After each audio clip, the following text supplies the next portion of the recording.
अच्छा ये बताइए, अधर्म पर चलने से नुकसान सबसे पहले किसका होता है? आपने कभी किसी व्यक्ति को देखा जो बहुत गुस्सा करता है, बहुत ईर्ष्या भरी हुई है, बहुत कामी वृत्ति है, उसका चेहरा कभी देखा है, उसकी आंखें देखी हैं, उसके चेहरे के टेक्सचर्स आपने देखे हैं, साफ पता चलता है कि इस व्यक्ति के अंदर नेगेटिविटी कूट कूट कर भरी पड़ी है। और उससे भी अधिक ये पता चलता है कि ये कितना परेशान है, दुखी है, पता चलता है। मतलब ये कि जब एक आत्मा अशांति के, क्रोध के, काम विकार के थॉट क्रिएट करती है तो उसकी बॉडी में वो एनर्जी फैलती है। जब कोई भी थॉट क्रिएट करते हैं ना, सबसे पहले उसका असर हमारी फीलिंग्स पे पड़ता है, उसके बाद हमारी पूरी बॉडी यानी एक एक सेल में वो लाइट फैलती है, तीसरा हमारे रिश्ते और चौथा वातावरण में फैलती है। किसी स्थान पर आप जिस तरह के थॉट्स क्रिएट करते हैं, वहाँ पहुँचते ही आपके थॉट्स आप ही वैसे चलने लगते हैं, क्योंकि वहाँ वायुमंडल बन जाता है। हम जैसे थॉट क्रिएट करते हैं, सबसे जो हमारे करीबी रिलेशंस में लोग हैं उनके पास वो किरणें पहुँचती हैं थॉट्स की, हमारे रिश्ते उनसे बनते और बिगड़ते हैं, जिसको कहते हैं माइंड टू माइंड कॉन्वर्जेशन। और जब हम कोई भी थॉट क्रिएट करते हैं, हमारी बॉडी के हर एक सेल में वो लाइट जाती है, तो उससे हमारे सेल दूषित होते हैं या बहुत प्योर होते हैं। तो थॉट्स जितने अच्छे हम क्रिएट करते हैं, हमारी पूरी बॉडी पर उसका असर पड़ता है। बॉडी 5 तत्वों की बनी है, इससे सिद्ध होता है कि पांचों तत्वों पर हमारे थॉट्स का इम्पैक्ट पड़ता है। जितना ज़्यादा हम प्योर पीसफुल थॉट्स क्रिएट करते हैं, उतना ज़्यादा पांचों तत्व सत्व प्रधान होते हैं। यानी कि पांचों तत्वों की खुराक ही है प्योरिटी। जितना ज़्यादा हम प्योर रहते हैं, जितना ज़्यादा हम शांत रहते हैं, उतना ज़्यादा प्रकृति के पांचों तत्व हमें भर भर कर लौट आते हैं। ऐसा व्यक्ति हमेशा सुखी समृद्ध रहता है, क्योंकि प्रकृति उसे भर भर के देती है। हमारा लेना और देना प्रकृति से है। परमात्मा से हम शक्ति लेकर प्रकृति को देते हैं, प्रकृति हमें मल्टी फोल्ड करके लौटाती है। लेकिन कंडीशन यहाँ पर यह कि हमें पहले प्रकृति को देना होगा। प्रकृति बिना दिए कभी नहीं देती। अगर हमें चावल चाहिए तो हमें चावल के दाने प्रकृति में डालने होते हैं, तो हमें वो चावल देती है। अगर हमें समृद्धि चाहिए, सुख चाहिए, शांति चाहिए, तो हमें पहले वो प्रकृति को देना होगा। और हम दे बहुत आराम से सकते हैं, बशर्ते हमें स्वयं को वो जानना होगा जो हमें। जैसे हम स्वयं को जानेंगे, हमें खुद एहसास होगा कि हमारे अंदर शांति भरी पड़ी है, क्योंकि हम शांति के सागर परमात्मा की संतान हैं। जब मेडिटेट करते हैं, परमात्मा से कनेक्शन बनाते हैं, तो हमसे बहुत शीतल किरणें आपे ही प्रकृति में समाने लगती हैं। लेकिन हम में से अधिकतर क्या गलती करते हैं, जैसे मानो हमें सफलता चाहिए, तो हम क्या करते हैं, प्रकृति को सफलता के वाइब्रेशंस नहीं देते। परमात्मा से सफलता की किरणें लेकर सिर्फ प्रकृति को देनी मात्र है, और प्रकृति हमें मल्टीफोल्ड कर लौटा देगी।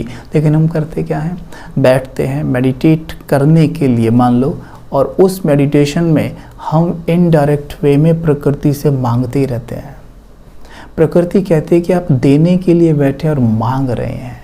नियम ये था कि आपको मुझे देना है, तब मैं आपको मल्टीफोल्ड करके लौटाऊंगी। मतलब जैसे मानो धरा में आपको चावल का दाना डालना है, मैं उसे मल्टीफोल्ड करूंगी, लेकिन आप क्या कर रहे हैं, चावल दिखा रहे हैं मुझे, लेकिन चावल उल्टा खींच रहे हैं वापस और कह रहे हैं कि मुझे चावल दो, मुझे चावल दो। तो मैं कहाँ से दूँ आपको? अधिकतर हम में से गलती करते हैं। मेडिटेशन जब करेंगे, कंप्लेन, शिकायतें मांगेंगे। प्रकृति से मांगने की आवश्यकता नहीं है। जैसे सूर्य के नीचे खड़ा होकर हमें धूप मांगने की आवश्यकता है क्या? सूर्य क्या है? प्रकृति का हिस्सा है ना। धूप हमें आप पे ही मिलती है, हमें क्या करना होता है? सूर्य के नीचे खड़ा होना होता है, कमरे से बाहर निकलना होता है। वैसे ही आपको प्रकृति से कुछ भी चाहिए, मांगिए मत। उसके लिए स्टेप उठाइए, परमात्मा से कनेक्शन जोड़िए और प्रकृति को जितना दे सकते हैं दीजिए। जब हम सिद्धांतों को सही वे में समझ लेते हैं ना, तो हमें हर चीज़ आराम से प्राप्त होती है। नहीं तो हम एक सेकंड नहीं लगाते कहने में ये तो असंभव है, इसे करना तो बहुत मुश्किल है, आप झूठ बोलते हैं। ये हाँ फिर ऐसा ही लगता है, लेकिन ये बहुत सहज है, बहुत सहज है। लेकिन हाँ ये भी सत्य है, सहज होना दुनिया का सबसे मुश्किल काम है, क्योंकि असहज होने का अभ्यास हमने बहुत लंबा कर लिया है ना। और जिस चीज़ की प्रैक्टिस हम लंबी कर लेते हैं वो तो हमारे लिए खेल बन जाता है। तो आज हम असहज आराम से रह लेते हैं, दुखी रहते हैं। सुखी होना बहुत आसान है, सुखी होना सहज है, लेकिन सुखी होना कठिन भी है, क्योंकि दुखी रहने का अभ्यास लंबा कर लिया है। वैसे पता है, सुख आत्मा का नेचर है, और जो नेचर होता है ना वो बहुत आराम से वापस पकड़ा जा सकता है। लेकिन हमें उसके लिए सिद्धांतों को सही वे में समझना होगा, हमें उसके लिए सिद्धांतों को सही वे में समझना होगा। करना क्या है? इतना ही करना है कि स्वयं को एक ऊर्जा, एक शक्ति समझ बैठिए। अपने आप से दिन भर ये बात करिए कि मैं ये शरीर नहीं हूँ, मैं एक ऊर्जा हूँ, एक शक्ति हूँ, मैं एक प्रकाश हूँ, मैं एक आत्मा हूँ, सोल, वो भी डिवाइन सोल, दिव्य आत्मा। मैं परमात्म शक्तियों से भरपूर हूँ। मेडिटेट करें, इस तरह बातें करें स्वयं से, जहाँ भी चल रहे हैं, चलते फिरते भी सोचें। जैसे बारिश में अम्ब्रेला सर के ऊपर होता है ना, ऐसे विजुअलाइज करें कि परमात्मा की किरणें मेरे ऊपर अम्ब्रेला के रूप में है। कमी कमजोरियों, माया की जो बारिश है, ये अम्ब्रेला उसे रोक लेता है। मैं बहुत सुखी हूँ, परमात्म किरणें मेरे ऊपर पड़ रही हैं। ये किरणें मुझ में समाकर चारों ओर फैलती हैं, संपूर्ण धरा को सतो प्रधान बनाती हैं। मुझे शिव परमात्मा पिता से बेहद प्रेम है। मेरे पिता प्रेम के सागर हैं, उनसे प्रेम की बरसात मेरे ऊपर हो रही है।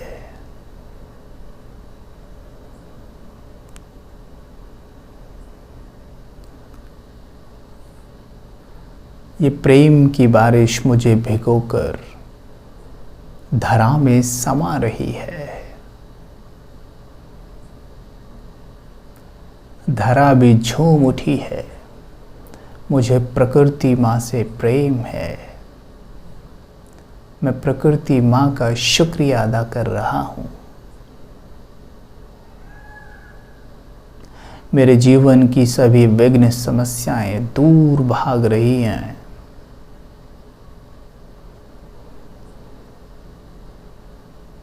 मैं हर पल खुशी में झूम रहा हूँ।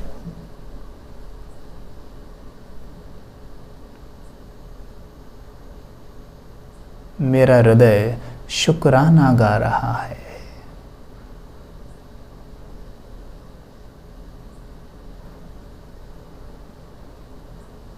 ओम शांति।